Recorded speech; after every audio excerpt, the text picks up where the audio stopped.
Henry Cooper, if he's watching this show, to come to the fight and be ready to fight, because I'm coming to get you. I'm coming to London to get you.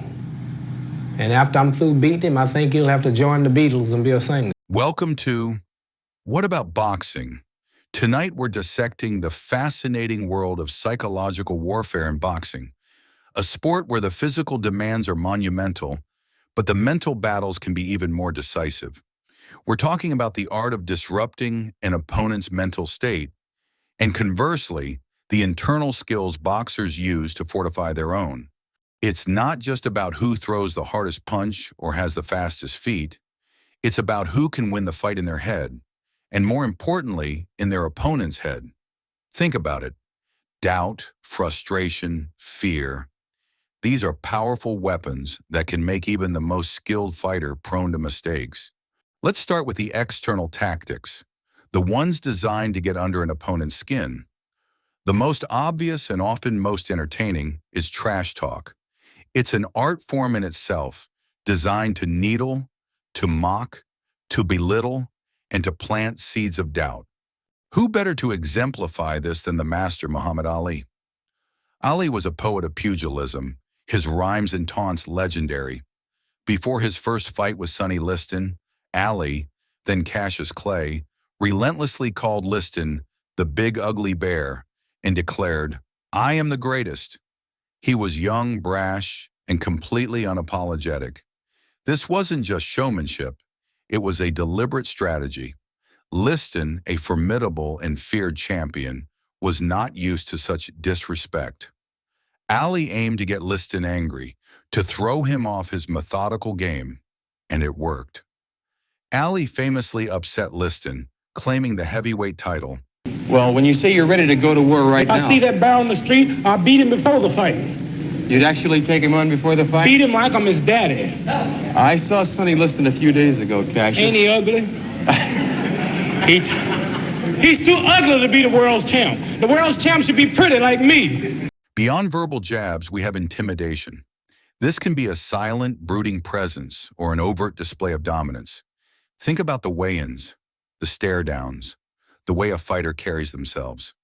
It's about projecting an aura of invincibility. No one embodied pure, terrifying intimidation quite like Mike Tyson in his prime.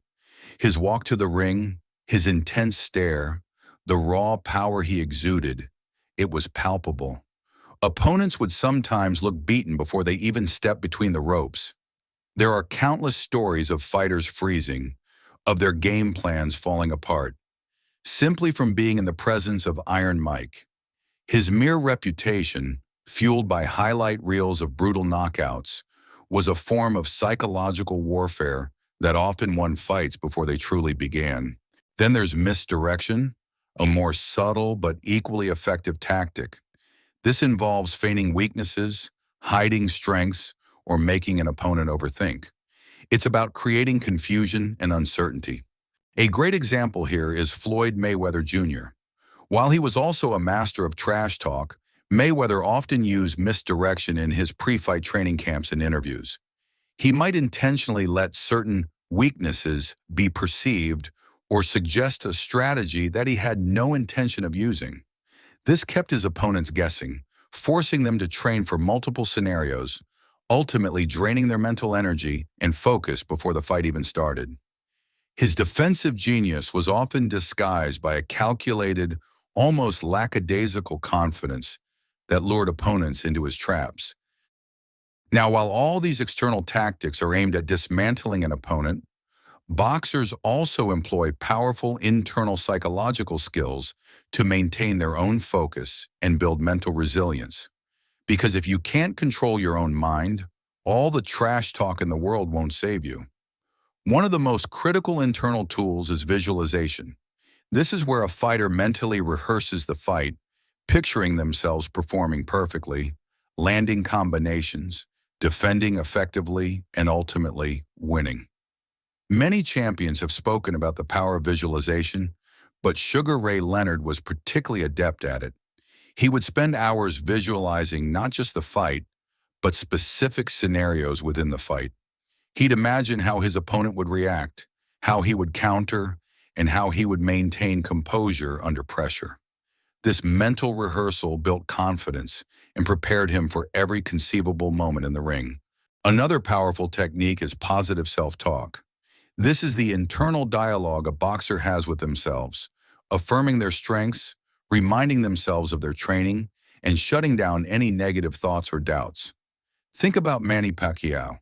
Despite facing much larger opponents throughout his career, Pacquiao always maintained an unwavering belief in himself. His faith, combined with a relentless work ethic, translated into incredibly strong, positive self-talk. Even when hurt or pressured in a fight, you rarely saw doubt in his eyes. He would mentally reinforce his belief that he could overcome any challenge, pushing himself through sheer will and an incredibly resilient mindset. And finally, we have breathing exercises. Simple yet profoundly effective, these techniques help boxers control their heart rate, manage stress, and maintain calm under the immense pressure of a fight. While less visibly dramatic, controlled breathing is fundamental for sustained performance. Fighters like Bernard Hopkins, known for his incredible longevity and strategic brilliance, understood the importance of staying calm and conserving energy. His ability to control his breathing not only aided his physical stamina, but also kept his mind clear, allowing him to execute complex game plans even in the later rounds when other fighters might be succumbing to exhaustion and panic. It's the silent anchor that keeps a fighter grounded. The goal of all these tactics, both external and internal, is clear: to gain an edge, to create doubt, frustration, or fear in the opponent, making them more prone to mistakes while simultaneously building an impenetrable fortress of focus and resilience within oneself. It's a dance between disrupting and defending, attacking and fortifying the mind. The next time you watch a boxing match, don't just focus on the punches. Look for the subtle cues, listen to the pre-fight rhetoric, observe the body language. You'll begin to see the deeper psychological battle unfolding, a chess match played with wills and minds, where victory is often decided long before the final bell. It's a testament to the incredible mental fortitude required to be a champion in the sweet science. From Ali's taunts to Tyson's glares, from Leonard's visualization to Pacquiao's unwavering belief, the mind truly is the ultimate weapon in the ring.